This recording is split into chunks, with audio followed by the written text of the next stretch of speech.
பேட்டை TV ஹஜ் உம்ரா service உங்கள் உம்ராவை முழு இபாதத்தில் கழித்து முறையான வழிகாட்டலுடன் செய்வோம்.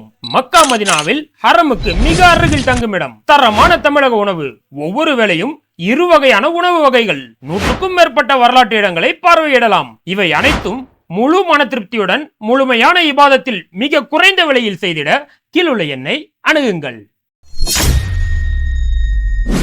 உம்ரா வாகன விபத்தில் சற்று முன் வந்திருக்கக்கூடிய செய்தி.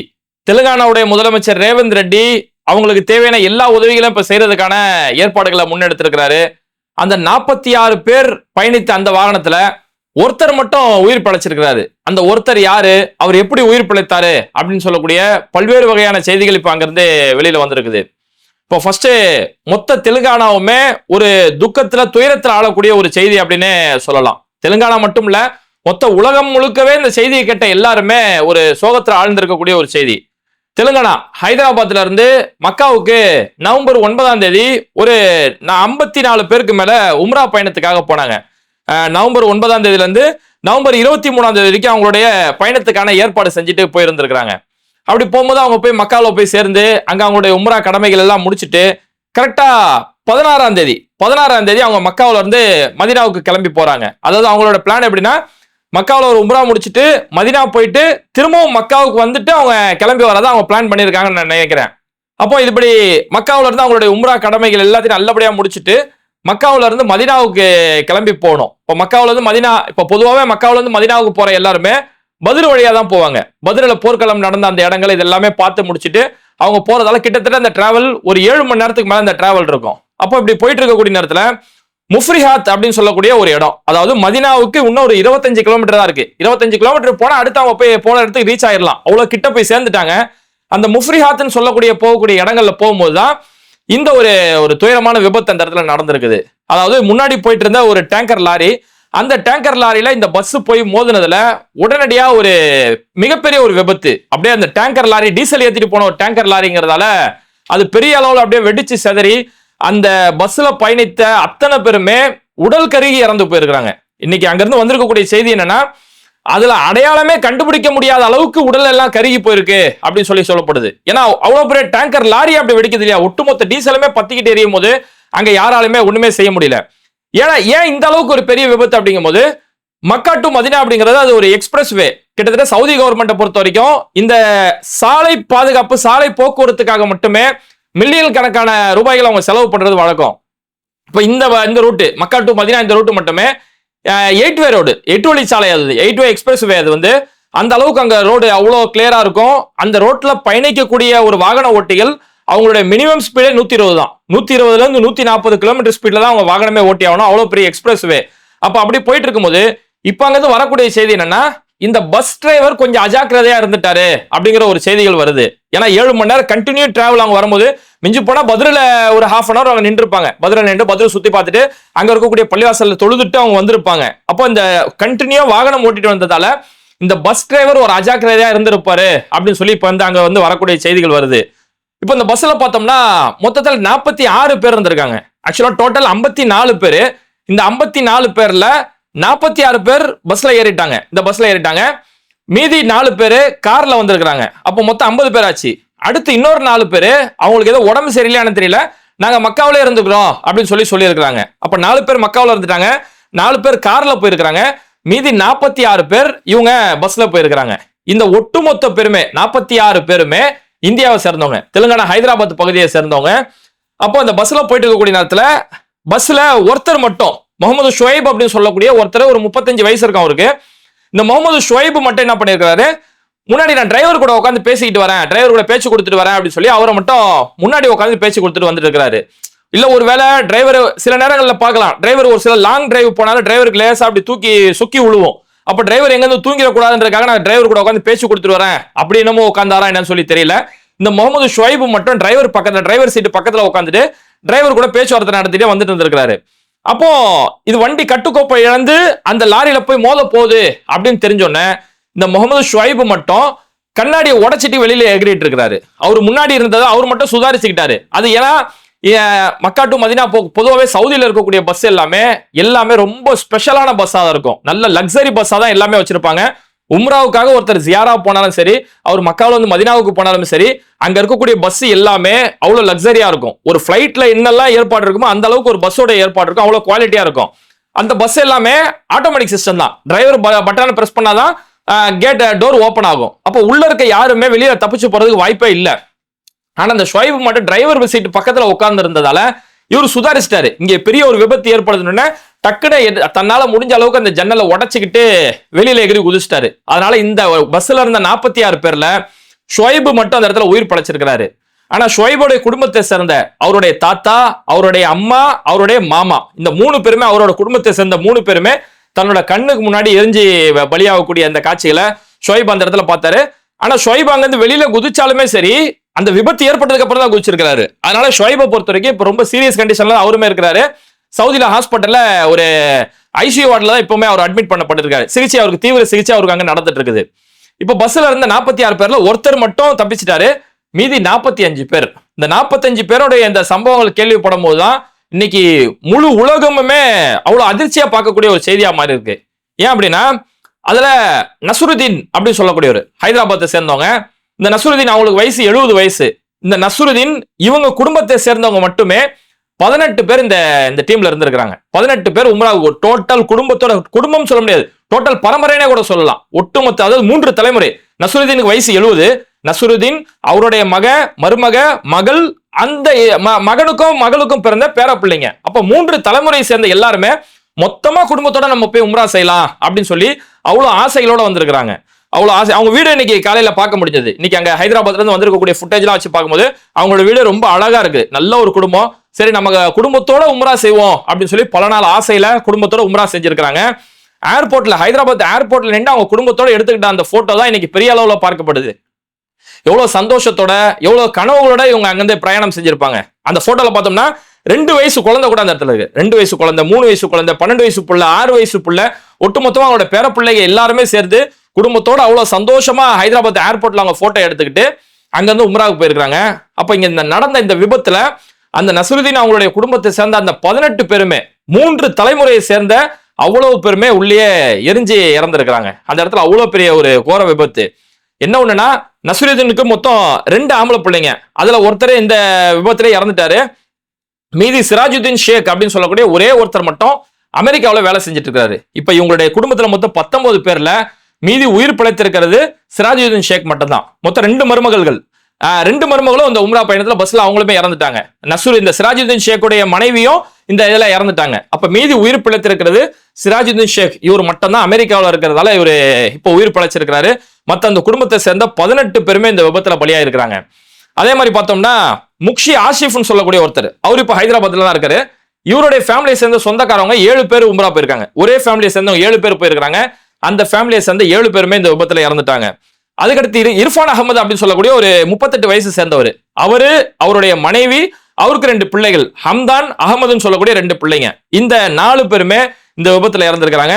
உயிர் பிழைத்த ஷுவைப், அந்த ஷுவைபுடைய குடும்பத்தை சேர்ந்த 3 பேருமே உள்ள பஸ்ல இறந்திருக்காங்க. அப்ப ஒட்டுமொத்தத்துல 45 பேர். இந்த 45 பேருமே இந்தியாவை சேர்ந்தவங்க, ஹைதராபாத்தை சேர்ந்தவங்கிறதால மொத்த ஹைதராபாத்துமே பெரிய அளவுல துக்கத்துல ஆழக்கூடிய அளவுக்கு தான் அங்க நிலைமைகள் ஆயிருக்குது. அவங்களுடைய யாரெல்லாம் உறவினர்களோ அவங்களோட உறவினர்கள் வீட்டுக்கு போய் அவங்கள போய் நலன் விசாரிக்கிறது, துக்கம் விசாரிக்கிறதுன்னு சொல்லி பல்வேறு எல்லா மக்களுமே வந்து கலந்துக்கிறாங்க. அங்க இருக்கக்கூடிய காங்கிரஸ் கட்சியை சேர்ந்தவங்க, அங்க இருக்கக்கூடிய கம்யூனிஸ்ட் கட்சி, எல்லா கட்சியை சேர்ந்தவர்களும், ஏஎம்ஐஎம், ஓய்சி அவர்களுடைய கட்சியை சேர்ந்தவங்க எல்லாருமே வந்து அவங்களோட துக்கம் விசாரிச்சு மொத்த ஹைதராபாத்துமே ஒரு சோகத்துல ஆழக்கூடிய அளவுக்கு அங்க நிலைமைகள் நடந்திருக்குது. சரி, இப்பேற்பட்ட இந்த சம்பவம் நடந்ததுக்கு பிறகு இப்போ இந்திய அரசு சார்பில் சொல்லக்கூடிய தகவல் என்னன்னா, பிரதமர் நரேந்திர மோடி இந்த விஷயத்துக்கு ஒரு ஆழ்ந்த இரங்கலை தெரிவிச்சுட்டு அங்க ரியாத்ல இருக்கக்கூடிய இந்திய தூதரகத்தில் இருக்கக்கூடிய அதிகாரிகளுக்கு சொல்லி உடனடியாக அங்க எடுக்க வேண்டிய நடவடிக்கைகளை எடுங்க.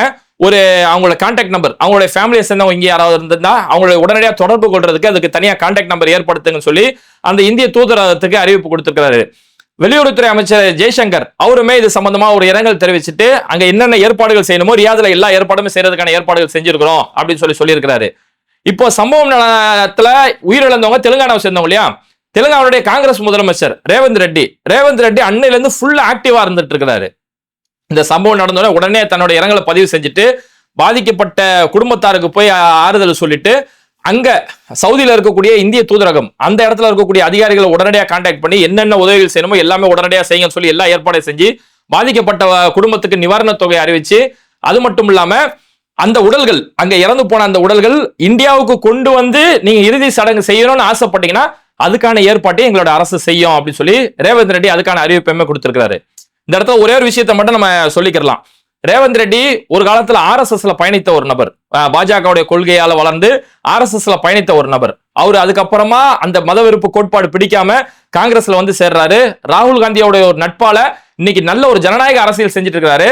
அதனால பாருங்க, RSSல பயணித்த ஒரு நபரும் ஒரு நல்ல அரசியல் பாதையை தேர்ந்தெடுக்கப்பட்ட பிறகு இங்க இஸ்லாமியர்கள் இறந்தாங்க, அவங்க இஸ்லாமியர்கள் தானே, அந்த வெறுப்பு கண்ணோட்டத்துல பார்க்கல, அவங்க என்னோட சகோதரர்கள் அப்படின்ற அடிப்படையில என்னென்ன உதவி செய்யுமோ நான் செஞ்சு தரேன், அந்த உடல்கள் நீங்க இந்தியாவுக்கு கொண்டு வந்து இறுதி மரியாதை நீங்க செய்யணும்னு ஆசைப்பட்டீங்கன்னா அதுக்கான முழு உதவியும் தெலுங்கானா கவர்மெண்ட் உங்களுக்கு செஞ்சு தரும் அப்படின்ற அறிவிப்பு கொடுத்தாரு.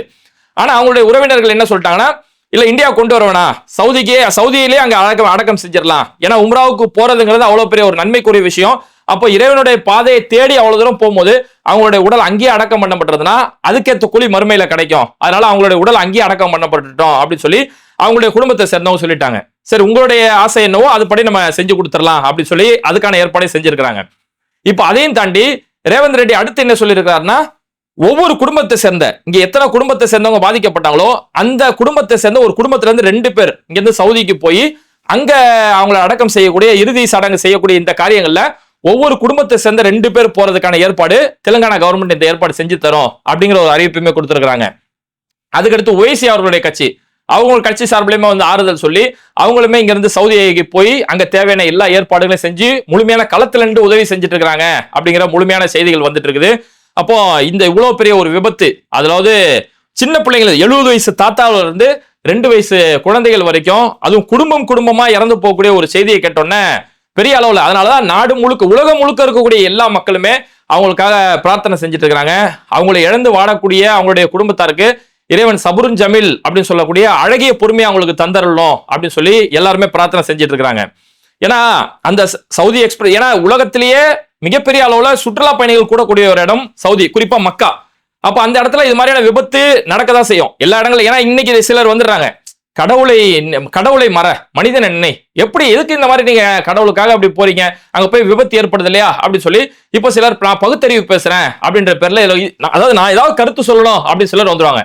எப்ப அங்க கடவுளாலேயே விபத்து ஏற்பட்டது, அங்க போய் விபத்துன்றது யதார்த்தம், எல்லாருக்குமே விபத்து நடக்கதான் செய்யும். ஏன் இதுக்கு முன்னாடி இப்ப நம்ம இங்க ஊர்ல ஏர் இந்தியா விபத்து நடந்தது, ஏர் இந்தியா பிளைட் விபத்து நடந்து கிட்டத்தட்ட 234 பேர் இறந்து போனாங்க. அங்க கடவுளை கும்பிட போய் விபத்து ஏற்பட்டது. ஒடிசால ட்ரெயின் ஆக்சிடென்ட் ஏற்பட்டது, 50க்கும் மேற்பட்டவர் அந்த இடத்துல உயிரிழந்தாங்க.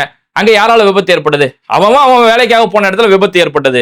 ஏன் இப்போ மெக்சிகோல நான் சொல்றேன், இப்ப நம்ம பேசிட்டு இருக்கக்கூடிய இந்த நேரத்துல மெக்சிகோல மிகப்பெரிய ஒரு பஸ், இதே பஸ் விபத்து தான், பஸ் போயிட்டு இருக்கும்போது பாலத்துல இருந்து கவிழ்ந்து விழுந்து 51 பேர் உயிரிழந்தாங்க மெக்சிகோல. அப்ப அந்த 51 பேருக்கு என்ன கடவுளை கும்பிட போய் செத்து போனாங்க. அப்ப விபத்துன்றது யதார்த்தம். அதுலயே இந்த சவுதியில ஏற்படக்கூடிய இந்த விபத்து அப்படிங்கிறது, இதில் உலகத்திலே லட்சக்கணக்கான பயணிகள் ஒன்று கூடக்கூடிய ஒரு இடம், லட்சக்கணக்கான சுற்றுலா, ஒவ்வொரு நாளும் மக்காவுல பல லட்சக்கணக்கான மக்கள், பல நாடுகளை சேர்ந்த பல நிறங்களை சேர்ந்த மக்கள் ஒன்று கூடக்கூடிய இடம். அப்ப அவங்க டிராவல் பண்ணக்கூடிய இடம் கிட்டத்தட்ட ஒரு எக்ஸ்பிரஸ் வே 120 140 கிலோமீட்டர் ஸ்பீட்ல போறாங்க. டிரைவரோட அஜாக்கிரதையோ இல்ல முன்னாடி போன வாகனம் சடனா நிறுத்திட்டானா என்ன முழுமையான விபரம் வெளியில வரல. அப்ப விபத்து நடக்கிறது யதார்த்த ஒரு விஷயம். ஏன்னா தொடர்ந்து சவுதியில இந்த மாதிரி விபத்து நடந்து தொடர்ந்து பல செய்திகள் வந்திருக்கு. 2023 இப்ப மார்ச் மாசத்துல உம்ராவுக்கு போயிட்டு இருக்கக்கூடிய நேரத்துல ஒரு பஸ் கவிழ்ந்து அந்த பஸ்ல கிட்டத்தட்ட 20 பேர் உயிரிழந்தாங்க. அதே மாதிரி 2016 அதே மாதிரி ஒரு பஸ் கவிழ்ந்து எகிப்தை சேர்ந்தவங்க, எகிப்துல இருந்து உம்ராவுக்காக வந்திருந்த ஒரு 19 பேர் அந்த இடத்துல உயிரிழந்த சம்பவம் நடந்தது. 2018 ஒரு தடவை நடந்த சம்பவம் இதே மாதிரி டேங்கர் லாரி தான். இந்த எக்ஸ்பிரஸ் வேல போயிட்டு இருக்கும்போது டேங்கர் லாரியில மோதி பிரிட்டனை சேர்ந்த ஒரு 4 பேர் அந்த இடத்துல உயிரிழந்தாங்க. 2019 இதே மாதிரி மக்கா டு மதினா போயிட்டு இருக்கும்போது ஒரு வாகன விபத்து ஏற்பட்டு 35 பேர் உயிரிழந்தாங்க. அப்போ வருஷத்துக்கு ஒண்ணோ 2 வருஷத்துக்கு ஒண்ணோ வாகன விபத்து இயல்பு தான். இது அதுக்கான வாகன விபத்து நடக்குது அப்படின்னு சொல்லி அங்க நாம போவே கூடாது அப்படின்னா இது மூட்டை பூச்சிக்கு பயந்து வீட்டை கொளுத்தக்கூடிய கதையாயிரும். விபத்து எல்லா இடங்களும் நடக்கிறது தான். மரணம் என்னைக்கோ ஒரு நாள் இறந்து தானே போறோம். அது இந்த மாதிரி புனிதமான இடங்களுக்கு போய் மரணம் அடைகிறத இஸ்லாமியர்கள் அது ஒரு பாக்கியமா தான் கருதுவாங்க. ஏன்னா இஸ்லாமிய நம்பிக்கைப்படி யார் ஒருத்தர் உம்ரா செய்யறாரோ அவருடைய பாவங்கள் மன்னிக்கப்பட்டோம் அப்படிங்கிறது இஸ்லாமிய நம்பிக்கை. யார் ஒருத்தர் ஹஜ் செய்யறாரோ ஒப்புக்கொள்ளப்பட்ட ஹஜ்ஜுக்கு சொர்க்கத்தை தவிர கூலி இல்லை அப்படின்னு நபிகள் நாயகம் சொல்லியிருக்கிறாங்க. உம்ரா செய்யறது, இப்போ ஒருத்தர் உம்ரா செய்யறாரு, அடுத்து ஒரு உம்ரா செய்யறாரு, பல காலம் கழிச்சு ஒரு உம்ரா செய்யறாருன்னா ஒரு உம்ரா அடுத்த உம்ராவுக்கு மத்தியில் இருக்கக்கூடிய பாவங்களுக்கு பரிகாரமாக அமையும். அதாவது ஒருத்தர் உம்ரா செஞ்சாருன்னா அவருடைய சிறுபாவங்கள் எல்லாம் மன்னிக்கப்படும் அப்படிங்கிறது இஸ்லாமிய நம்பிக்கை. அப்ப இந்த இந்த இந்த விபத்துல இறந்திருக்காங்க இல்லையா, இவங்க சாதாரண மக்கள் இல்ல, அன்று பிறந்த பாலகனை போன்ற சின்ன புள்ள மாதிரி ஒரு அந்தஸ்தை தான் இறைவன் மத்தியில் அடைஞ்சிருக்காங்க.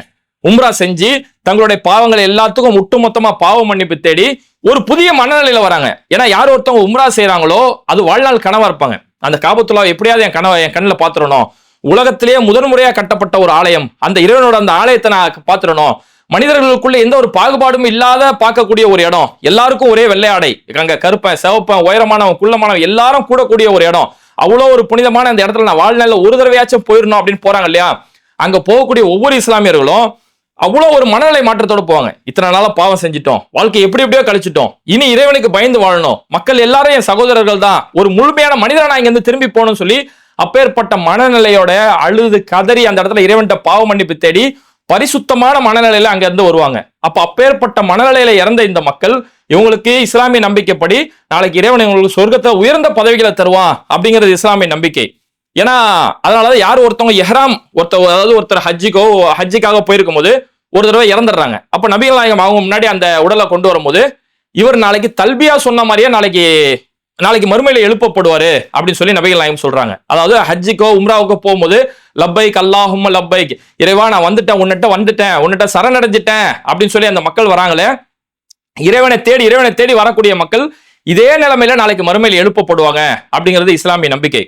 அதே மாதிரி ஒருத்தர் இஹ்ராமுடைய ஆடையில மரணிக்கிறாரோ அவருடைய தலைகளை நீங்க மூடாதீங்க அப்படின்னு நபிகள் நாயகம் சொல்லியிருக்காங்க. வழக்கமா ஒருத்தர் இறந்துட்டாங்க, அந்த ஜனாசாவுக்கு கஃபன் போடுறாங்க போது தலை உடல் எல்லாம் மறைக்கப்படும். ஆனா யார் ஒருத்தவங்க எஹ்ராம் நிலையில மரணித்தாங்களோ அவங்களுடைய தலையை மூடக்கூடாது அப்படிங்கிறது. ஏன்னா இந்த நிலைமையில இவங்க எஹ்ராம் ட்ரெஸ்ல வந்து தலையை மூடக்கூடாது இல்லையா, அதே மாதிரிதான் அவங்களை நீங்க அடக்கம் செய்யற வரைக்கும் தலையை மூடாம தான் வச்சிருக்கணும் அப்படிங்கிறது இஸ்லாமிய நம்பிக்கை. அப்ப அந்த அளவுக்கு ஒரு உயர்ந்த அந்தஸ்துல தான் இந்த 45 பேருமே உயிரிழந்திருக்கிறாங்க.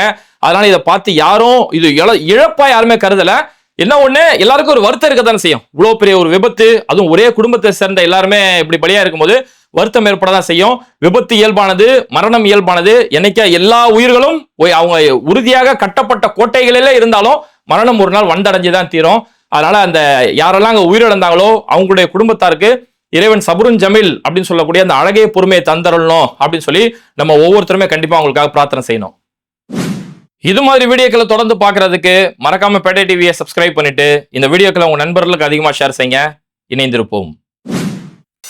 மிஸ்டர் பெர்ஃபெக்ட் எக்ஸ்ட்ரா கோல்டு திருமணமான ஆண்களுக்கு திருப்பு முனையை ஏற்படுத்தும் ஹலாலான இயற்கை வியாகரா.